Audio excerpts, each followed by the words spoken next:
Trophy चल रही है और हर तरफ क्रिकेट का माहौल है।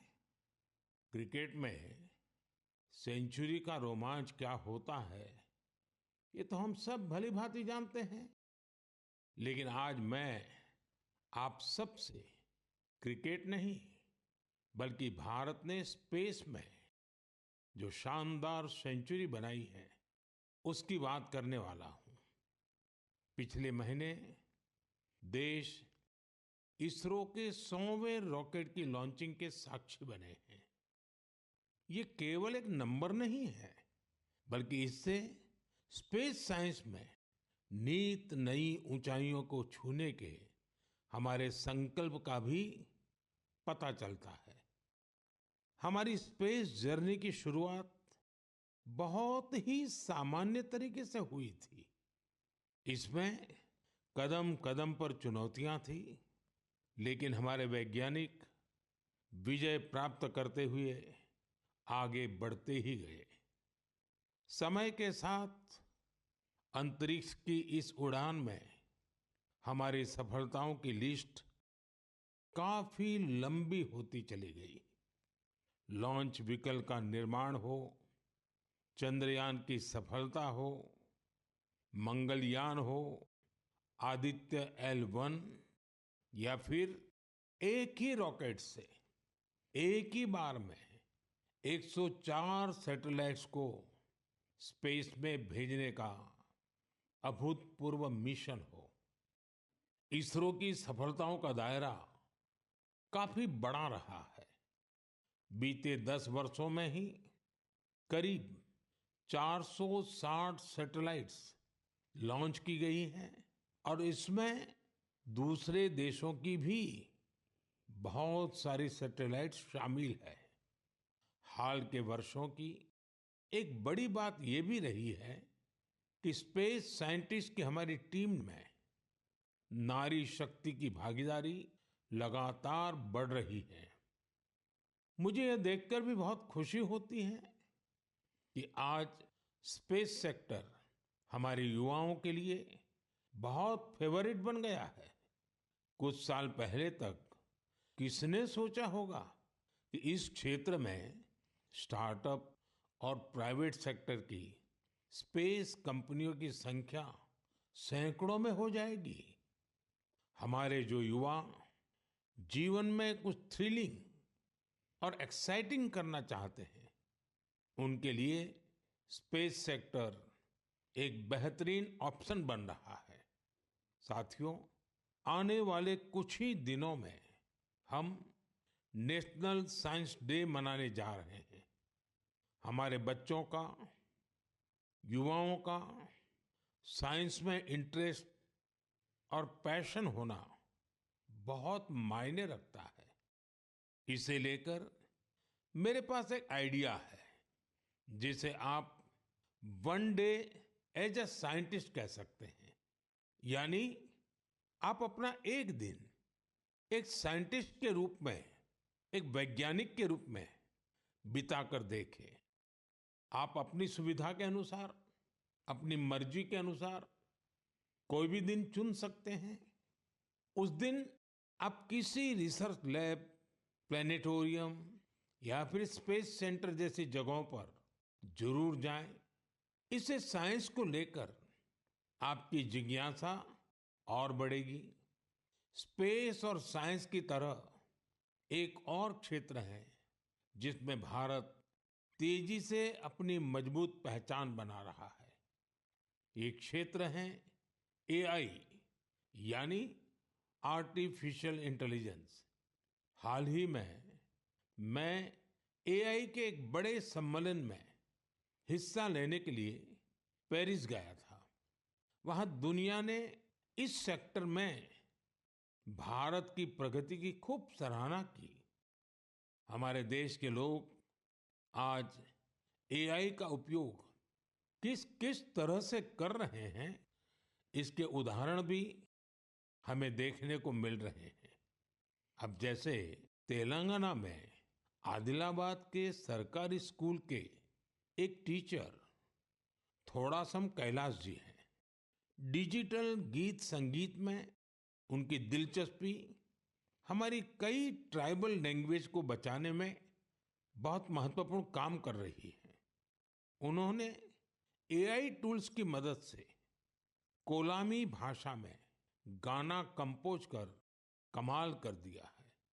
वे एआई का उपयोग कोलामी के अलावा भी कई और भाषाओं में गीत तैयार करने के लिए कर रहे हैं। सोशल मीडिया पर उनके ट्रैक हमारे आदिवासी भाई बहनों को खूब पसंद आ रहे हैं। स्पेस सेक्टर हो या फिर एआई, हमारे युवाओं की बढ़ती भागीदारी एक नई क्रांति को जन्म दे रही है। नई नई टेक्नोलॉजी को अपनाने और आजमाने में भारत के लोग किसी से पीछे नहीं हैं। मेरे प्यारे देशवासियों, अगले महीने 8 मार्च को अंतर्राष्ट्रीय महिला दिवस है। यह हमारी नारी शक्ति को नमन करने का एक विशेष अवसर होता है। देवी महात्म्य में कहा गया है, विद्याः समस्ताः तव देवी भेदाः स्त्रियः समस्ताः सकला जगत्सु। अर्थात सभी विद्याएं देवी के ही विभिन्न स्वरूपों की अभिव्यक्ति है और जगत की समस्त नारी शक्ति में भी उनका ही प्रतिरूप है। हमारी संस्कृति में बेटियों का सम्मान सर्वोपरि रहा है। देश की मातृशक्ति ने हमारे स्वतंत्रता संग्राम और संविधान के निर्माण में भी बड़ी भूमिका निभाई है। संविधान सभा में हमारा राष्ट्रीय ध्वज प्रस्तुत करते हुए हंसा मेहता जी ने जो कहा था, मैं उन्हीं की आवाज में आप सबके साथ शेयर कर रहा हूं। It is in the fitness of things that this first flag that will fly over this august house should be a gift from the women of India.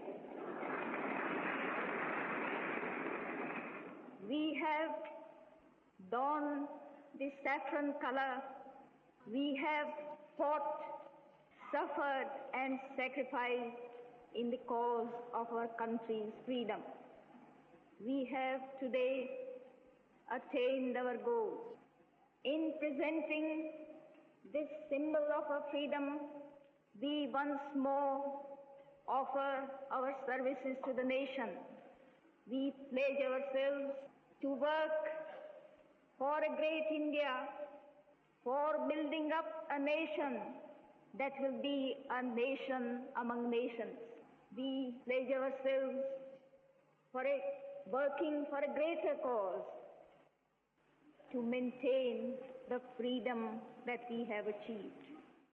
साथियों, हंसा मेहता जी ने हमारे राष्ट्रीय ध्वज के निर्माण से लेकर उसके लिए बलिदान देने वाली देश भर की महिलाओं के योगदान को सामने रखा था। उनका मानना था कि हमारे तिरंगे में केसरिया रंग से भी ये भावना उजागर होती है।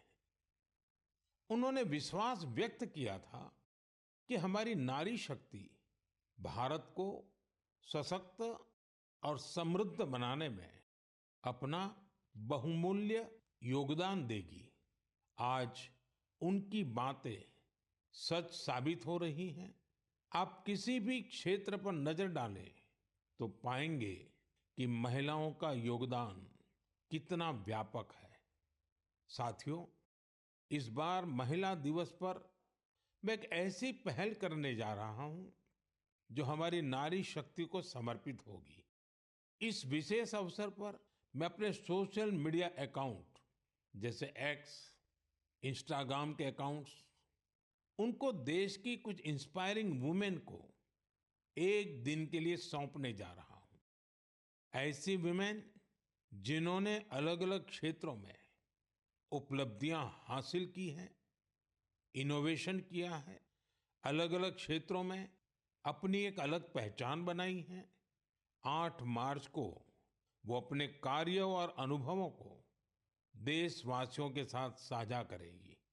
प्लेटफॉर्म भले ही मेरा होगा, लेकिन वहां उनके अनुभव, उनकी चुनौतियां और उनकी उपलब्धियों की बात होगी। यदि आप चाहती हैं कि ये अवसर आपको मिले, तो नमो ऐप पर बनाए गए विशेष फोरम के माध्यम से इस प्रयोग का हिस्सा बने और मेरे एक्स और इंस्टाग्राम अकाउंट से पूरी दुनिया तक अपनी बात पहुंचाए। तो आइए इस बार महिला दिवस पर हम सब मिलकर अदम्य नारी शक्ति को सेलिब्रेट करें, सम्मान करें, नमन करें। मेरे प्यारे देशवासियों, आप में से बहुत सारे लोग ऐसे होंगे जिन्होंने उत्तराखंड में हुए राष्ट्रीय खेलों के रोमांच का आनंद उठाया होगा। देश भर के 11,000 से अधिक एथलीट्स ने इसमें शानदार प्रदर्शन किया। इस आयोजन ने देवभूमि के नए स्वरूप को पेश किया। उत्तराखंड अब देश में स्ट्रांग स्पोर्टिंग फोर्स के रूप में भी उभर रहा है। उत्तराखंड के खिलाड़ियों ने भी शानदार प्रदर्शन किया। इस बार उत्तराखंड 7वें स्थान पर रहा। यही तो पावर ऑफ स्पोर्ट्स है, जो इंडिविजुअल्स और कम्युनिटीज के साथ साथ पूरे राज्य का कायाकल्प कर देती है। इससे जहां भावी पीढ़ियां प्रेरित होती हैं, वहीं कल्चर ऑफ एक्सेलेंस को भी बढ़ावा मिलता है। साथियों, आज देश भर में इन खेलों के कुछ यादगार प्रदर्शनों की खूब चर्चा है। इन खेलों में सबसे ज्यादा गोल्ड मेडल जीतने वाली सर्विसेज की टीम को मेरी बहुत बहुत बधाई। राष्ट्रीय खेलों में हिस्सा लेने वाले हर खिलाड़ी की भी मैं सराहना करता हूं। हमारे बहुत से खिलाड़ी खेलो इंडिया अभियान की देन है। हिमाचल प्रदेश के सावन बरवाल, महाराष्ट्र के किरण मात्रे, तेजस सिरसे या आंध्र प्रदेश की ज्योति याराजी, सबने देश को नई उम्मीदें दी हैं।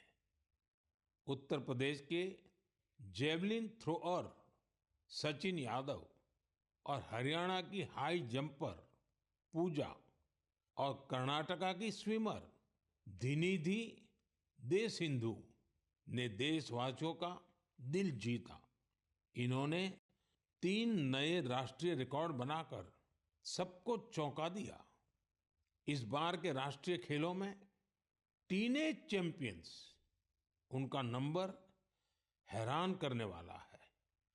15 साल के शूटर गेविन एंटनी, यूपी की हैमर थ्रो खिलाड़ी 16 साल की अनुष्का यादव, मध्य प्रदेश के 19 साल के पोल वाल्टर देव कुमार मीणा ने साबित किया कि भारत का स्पोर्टिंग फ्यूचर बेहद प्रतिभावान पीढ़ी के हाथों में है। उत्तराखंड में हुए नेशनल गेम्स ने ये भी दिखाया कि कभी हार ना मानने वाले जीतते जरूर है। कंफर्ट के साथ कोई चैंपियन नहीं बनता। मुझे खुशी है हमारे युवा एथलीटों के डिटर्मिनेशन और डिसिप्लिन के साथ भारत आज ग्लोबल स्पोर्टिंग पावर हाउस बनने की ओर तेजी से आगे बढ़ रहा है। मेरे प्यारे देशवासियों, देहरादून में नेशनल गेम्स की ओपनिंग के दौरान मैंने एक बहुत ही अहम विषय उठाया है, जिसने देश में एक नई चर्चा की शुरुआत की है। ये विषय है ओबेसिटी, यानी मोटापा। एक फिट और हेल्दी नेशन बनने के लिए हमें ओबेसिटी की समस्या से निपटना ही होगा। एक स्टडी के मुताबिक आज हर 8 में से 1 व्यक्ति ओबेसिटी की समस्या से परेशान है। बीते वर्षों में ओबेसिटी के मामले दोगुने हो गए हैं। लेकिन इससे भी ज्यादा चिंता की बात यह है कि बच्चों में भी मोटापे की समस्या 4 गुना बढ़ गई है। WHO का डेटा बताता है कि 2022 में दुनिया भर में करीब 250 करोड़ लोग ओवरवेट थे, यानी आवश्यकता से भी कहीं ज्यादा वजन था। ये आंकड़े बेहद गंभीर है और हम सभी को सोचने पर मजबूर करते हैं कि आखिर ऐसा क्यों हो रहा है। अधिक वजन या मोटापा कई तरह की परेशानियों को, बीमारियों को भी जन्म देता है। हम सब मिलकर छोटे छोटे प्रयासों से इस चुनौती से निपट सकते हैं। जैसे एक तरीका मैंने सुझाया था, खाने के तेल में 10%, 10% की कमी करना। आप तय कर लीजिए कि हर महीने 10% कम तेल उपयोग करेंगे। आप तय कर सकते हैं कि जो तेल खाने के लिए खरीदा जाता है, खरीदते समय ही अब 10% कम ही खरीदेंगे। ये ओबेसिटी कम करने की दिशा में एक अहम कदम होगा। मैं आज मन की बात में इस विषय पर कुछ स्पेशल मैसेज भी आप लोगों से शेयर करना चाहता हूं। शुरुआत ओलंपिक मेडलिस्ट नीरज चोपड़ा जी से करते हैं, जिन्होंने खुद सफलतापूर्वक ओबेसिटी पर काबू पाकर दिखाया है। सभी को नमस्ते। मैं नीरज चोपड़ा आज आप सभी को बताना चाहता हूं कि हमारे माननीय प्रधानमंत्री श्री नरेंद्र मोदी जी ने मन की बात में इस बार ओबेसिटी के बारे में चर्चा की है, जो हमारे देश के लिए बहुत ही अहम मुद्दा है। और मैं कहीं ना कहीं इस बात को खुद से भी रिलेट करता हूं, क्योंकि जब मैंने ग्राउंड पे जाना स्टार्ट किया था तो उस टाइम मेरा भी काफ़ी मोटापा था। और मैंने जब ट्रेनिंग स्टार्ट की, अच्छा खाना स्टार्ट किया, तो काफ़ी हेल्थ में मेरे सुधार आया। और उसके बाद जब मैं एक प्रोफेशनल एथलीट बन गया तो उसमें भी मेरी काफ़ी हेल्प मिली। और साथ में बताना चाहूँगा कि जो पेरेंट्स हैं वो खुद भी आउटडोर स्पोर्ट कोई ना कोई खेल लें, अपने बच्चों को भी लेके जाएं और एक अच्छा हेल्दी लाइफस्टाइल बनाएं, अच्छा खाएं और अपने शरीर को 1 घंटा या जितना भी टाइम आप दे सकते हैं दिन में वो दें एक्सरसाइज के लिए। और मैं एक बात और ऐड करना चाहूँगा, अभी हाल ही में हमारे प्रधानमंत्री जी ने बोला था कि जो खाने में यूज़ होने वाला ऑयल है उसको 10% तक कम करें, क्योंकि कई बार हम काफ़ी तली हुई चीज़ें, ऐसी चीज़ें खा लेते हैं जिससे ओबेसिटी पे काफ़ी इम्पैक्ट पड़ता है। तो मैं सभी को कहना चाहूँगा कि इन चीज़ों से बचें और अपनी हेल्थ का ध्यान रखें। बस यही आपसे मैं गुजारिश करता हूँ और साथ उठ के हम अपने देश को ऊपर उठाएंगे। धन्यवाद। नीरज जी, आपका बहुत बहुत आभार। जानी मानी एथलीट निखत जरीन जी ने भी इस विषय पर अपनी बात रखी है। हाय, मेरा नाम निखत जरीन है और मैं 2 टाइम्स वर्ल्ड बॉक्सिंग चैंपियन हूँ।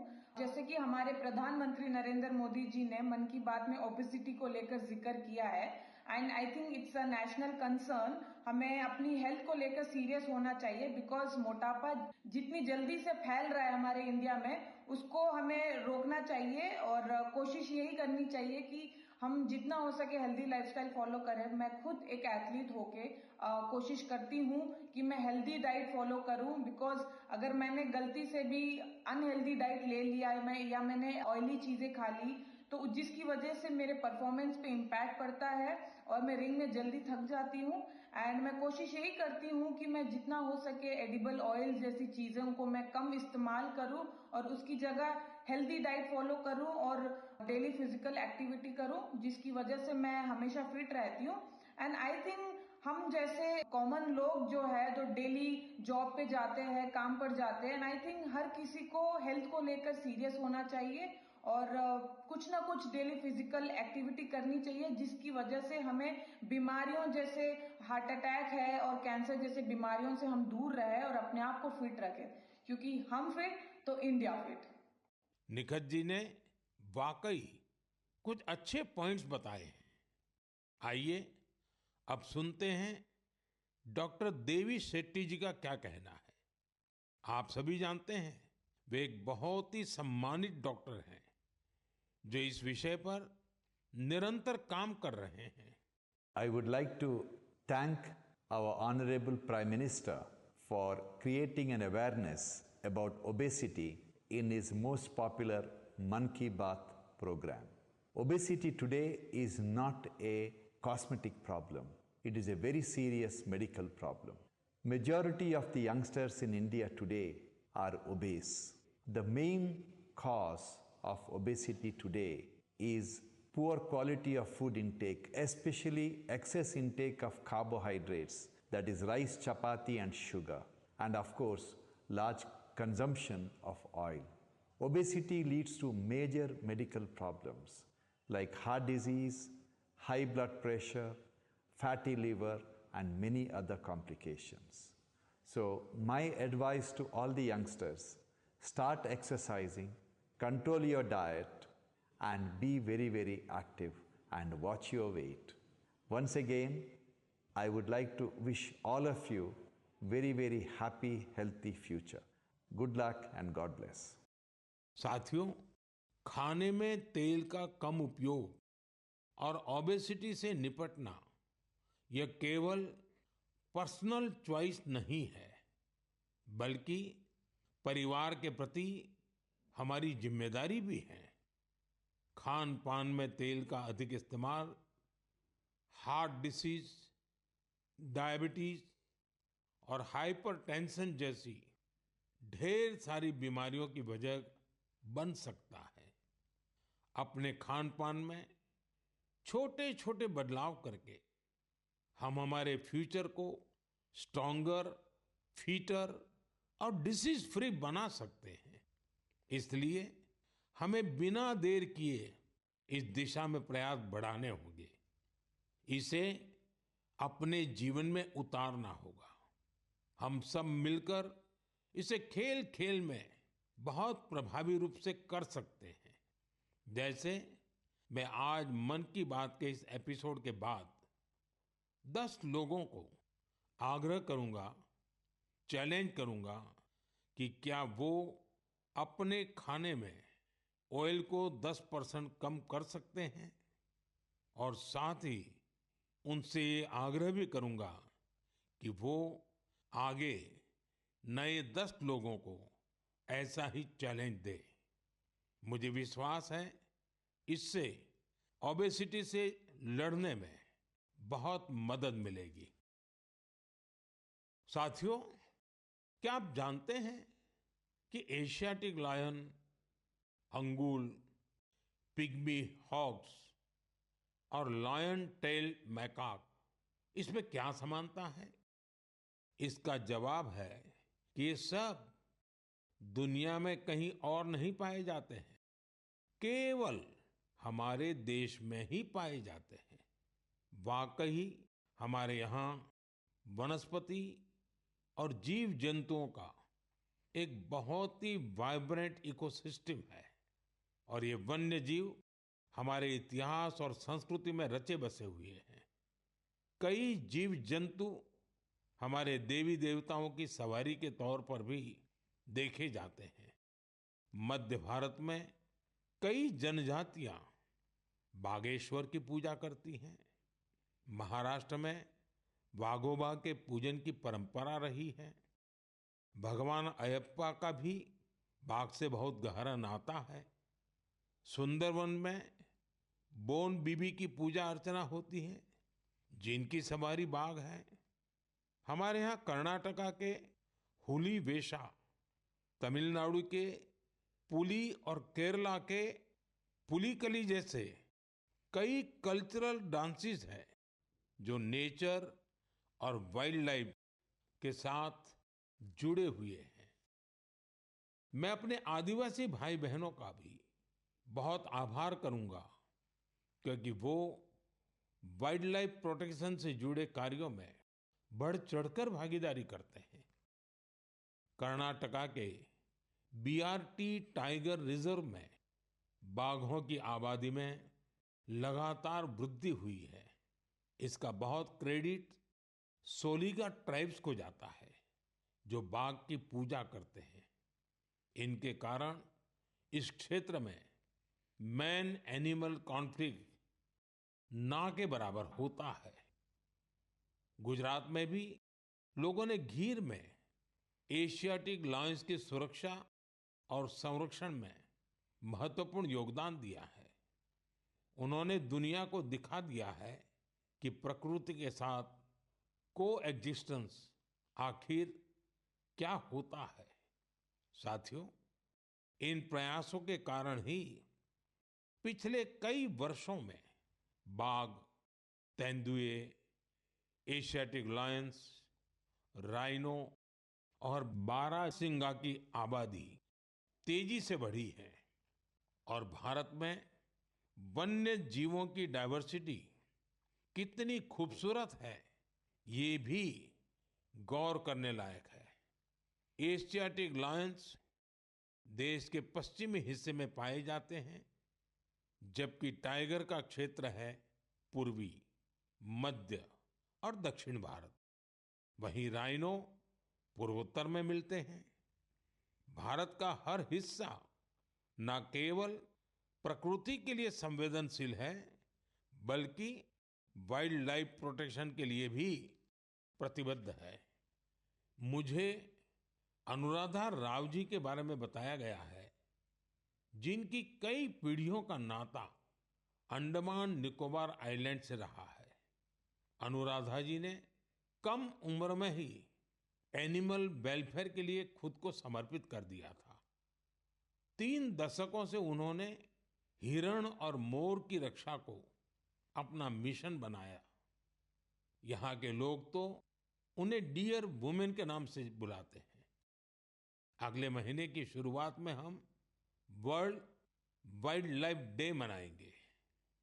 मेरा आग्रह है कि आप वाइल्ड लाइफ प्रोटेक्शन से जुड़े लोगों का हौसला जरूर बढ़ाएं। यह मेरे लिए बहुत संतोष की बात है। इस क्षेत्र में अब कई स्टार्टअप्स भी उभर कर सामने आए हैं। साथियों, यह बोर्ड एग्जाम का सीजन है। मैं अपने युवा साथियों यानी एग्जाम वॉरियर्स को उनकी परीक्षाओं के लिए बहुत बहुत शुभकामनाएं देता हूं। आप बिना कोई स्ट्रेस लिए पूरी पॉजिटिव स्पिरिट के साथ अपने पेपर्स दीजिए। हर वर्ष परीक्षा पे चर्चा में हम अपने एग्जाम वॉरियर से परीक्षाओं से जुड़े अलग अलग विषयों पर बात करते हैं। मुझे खुशी है कि अब ये कार्यक्रम एक संस्थागत रूप लेता जा रहा है, इंस्टीट्यूशनलाइज हो रहा है। इसमें नए नए एक्सपर्ट्स भी जुड़ते चले जा रहे हैं। इस साल हमने एक नए फॉर्मेट में परीक्षा पे चर्चा करने का प्रयास किया। एक्सपर्ट्स के साथ 8 अलग अलग एपिसोड भी शामिल किए गए। हमने ओवरऑल एग्जाम से लेकर हेल्थ केयर और मेंटल हेल्थ के साथ खान पान जैसे विषयों को भी कवर किया। वहीं पिछले टॉपर्स ने भी अपने विचार और अनुभव सभी के साथ शेयर किए। बहुत से युवाओं, उनके पेरेंट्स और टीचर्स ने इस बारे में मुझे पत्र लिखे हैं। उन्होंने बताया है कि ये फॉर्मेट उन्हें बहुत ही अच्छा लगा है, क्योंकि इसमें हर विषय पर विस्तार से चर्चा की गई। इंस्टाग्राम पर भी हमारे युवा साथियों ने इन एपिसोड को बड़ी संख्या में देखा है। आप में से बहुत सारे लोगों को इस कार्यक्रम का आयोजन दिल्ली की सुंदर नर्सरी में किया जाना यह भी बहुत पसंद आया। हमारे जो युवा साथी परीक्षा पे चर्चा के इन एपिसोड को अब तक नहीं देख पाए हैं, वे इन्हें जरूर देखें। ये सारे एपिसोड नमो ऐप पर रखे हुए हैं। एक बार फिर अपने एग्जाम वॉरियर्स को मेरा यही मैसेज है, be happy and stress free. मेरे प्रिय साथियों, मन की इस बात में इस बार मेरे साथ इतना ही। अगले महीने फिर नए विषयों के साथ हम मिलकर मन की बात करेंगे। आप मुझे अपने पत्र, अपने संदेश भेजते रहिए। स्वस्थ रहिए, आनंद में रहिए। बहुत बहुत धन्यवाद। नमस्कार।